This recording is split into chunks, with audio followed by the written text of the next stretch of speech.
Democracy Now!, democracynow.org, The War and Peace Report. I'm Amy Goodman with Juan Gonzalez.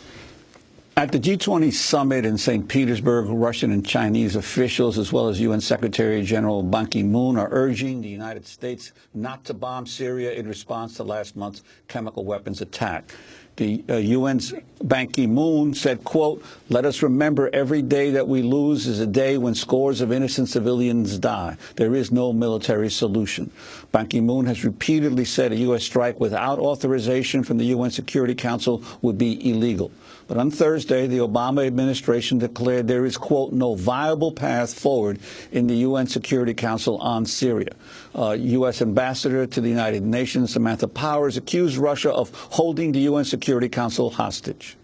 I was present in the meeting where the UK laid down their resolution, and everything in that meeting, in word and in body language, suggests that that resolution has no prospect of being adopted by Russia in particular. Our view, again, our considered view, after months of efforts on chemical weapons and after 2.5 years of efforts on Geneva, on the humanitarian situation, is that there is no viable path forward in this Security Council. That's U.S. Ambassador to the United Nations, Samantha Power. One nation that has been pushing for a U.S. military strike is Saudi Arabia. The Wall Street Journal recently revealed new details about how Prince Bandar bin Sultan Al Saud, Saudi's former ambassador to the United States, is leading the effort to prop up the Syrian rebels. The Wall Street Journal reports Prince Bandar has been jetting from covert command centers near the Syrian front lines to the Élysée Palace in Paris and the Kremlin in Moscow, seeking to undermine the Assad regime. The journal also reports intelligence agents from Saudi Arabia, the U.S., Jordan, and other allied states are working at a secret joint operations center in Jordan to train and arm hand-picked Syrian rebels. Joining us now from Washington, D.C. is Adam Entis, national security correspondent for the Wall Street Journal. He co-wrote the recent piece, "A Veteran Saudi Power Player Works to Build Support to Topple Assad." Welcome to Democracy Now, Adam. Why don't you just start where you begin your piece? A veteran Saudi power player works to build support to topple Assad. Americans know him most famously as Bandar Bush because this former Saudi ambassador to the United States was so close to the Bush family. He was the ambassador who was there, for example, September 11th, 2001. What is his connection to the Syrian rebels? Well, I mean, he really didn't have a strong connection to these rebels until a couple years ago, when the King of Saudi Arabia decided to put him in the job of intel chief last summer.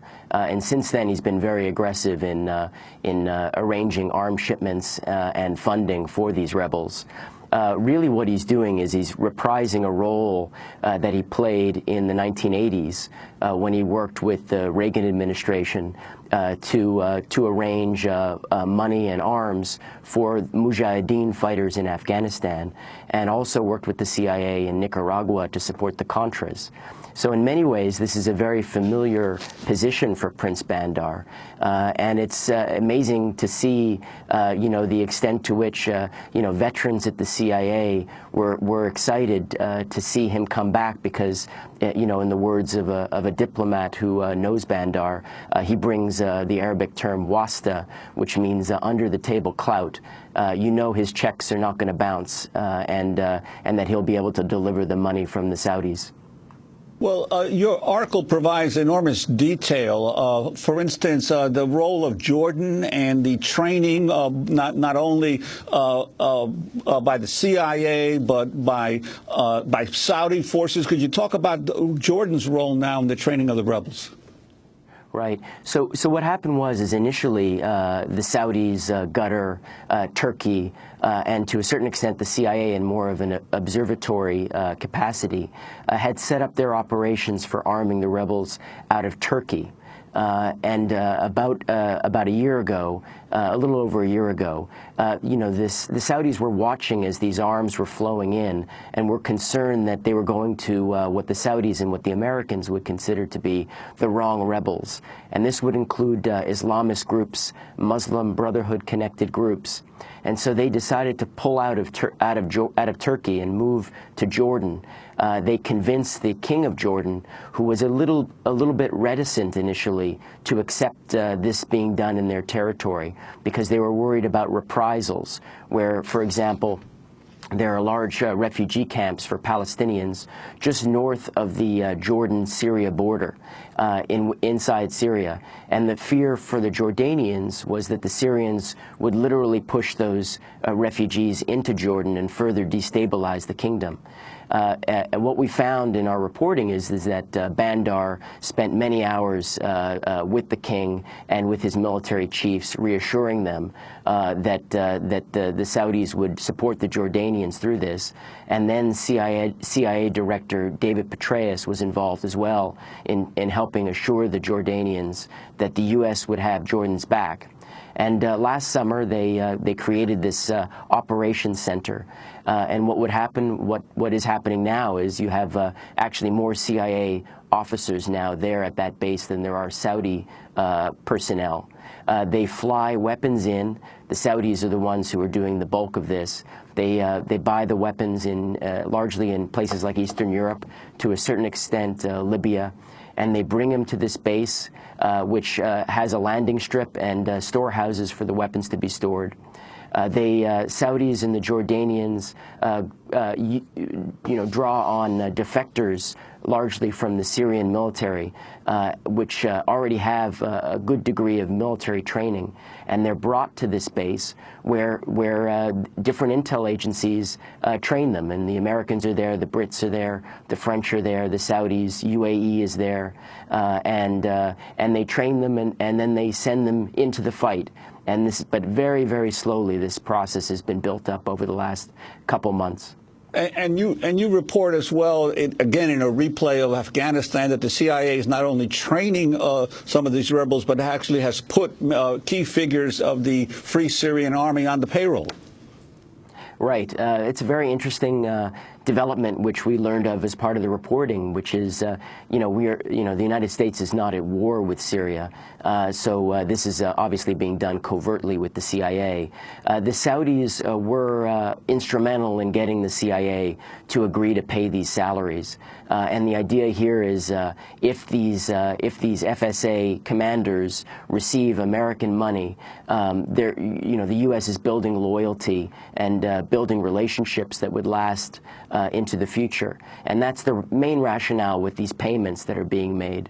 And it's part of generally an effort by the Saudis to gradually increase the extent of the U.S. investment in the war in Syria.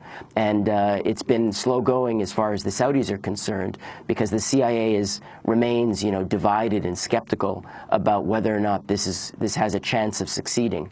And that's why you see, for example, the number of CIA-trained rebels entering Syria. It's incredibly small, given the number of months that this has been going on. For example, Senators McCain and Graham were told on Monday by Obama that an initial group of 50 rebels trained by the CIA were getting ready to enter. And this is after months of work at this base in Jordan, and the number is incredibly small. Can you talk about Saudi Arabia, Prince Bandar, and the chemical weapons story? Right. So, as you know, the U.S. right now is poised for military action in response to a very large alleged case of chemical weapons use on August 21st. Over the course of the last year, there have been these scattered reports of chemical weapons being used in much smaller quantities. Generally speaking, the U.S. intelligence community has been skeptical initially of those. The Saudis played an early and important role in trying to bring evidence of chemical weapon use to the West for analysis. And we were told as part of the research for the story that the Saudis were brought by members of the Free Syrian Army, which is the Western-backed rebel group. A Syrian who had been exposed to a chemical agent. The Saudis arranged for that Syrian to be flown to Britain for treatment and to be tested. What the British found when they did the testing was that this Syrian was exposed to Syrian gas, which the U.S. and British and French intelligence believe is only in the possession of the Syrian regime. That was sort of the first case that was offered credible evidence that chemical weapons had been used. And what you saw in the months that followed was first Saudi intelligence, so Bandar's intelligence agency, concluded that chemical weapons were being used on a small scale by the regime. Followed by that, the Brits and the French were convinced of the same conclusion. It took U.S. intelligence agencies really until June to reach that conclusion. And that's what led the Obama administration, at least publicly it was cited by the Obama administration, as the trigger for Obama's decision to instruct the CIA and authorize the CIA to start arming the rebels at this Jordan base. Now, you write not only about the role of Prince Bandar, but also of the current Saudi ambassador to the United States and his close connections to Senators McCain and Lindsey Graham, and also to the Obama administration. Could you elaborate? Sure. So Ambassador Adel al-Jubeir replaced Bandar as the ambassador here, and he is has the kind of access to the circles of power in Washington that few, if any, ambassadors have. He gets meetings with the president. He meets constantly with top White House advisors, as well as members of Congress. And he sort of used the Saudi playbook from the 1980s in Afghanistan. In the case of Afghanistan, you're probably familiar with the Tom Hanks portrayal of Charlie Wilson, Congressman Wilson, in supporting arming the rebels, the Mujahideen in Afghanistan. Well, in the case of Syria, the Saudis identified the core group as being Senators McCain, Senator Graham, and former Senator Lieberman. And that was the core group. And then Adel al-Jubeir, the ambassador, we have about 5 seconds, Adam. Sure. Worked to expand that out to bring more people in. And in the end, built a great deal more support within Congress for arming the rebels. Adam Entous, I want to thank you for being with us and ask you to stay with us an extra 10 minutes after the show so we could talk to you about your latest piece, the U.S. deciding not to horse trade with Russia and Assad, about the G20 meeting. And we'll post it online at democracynow.org.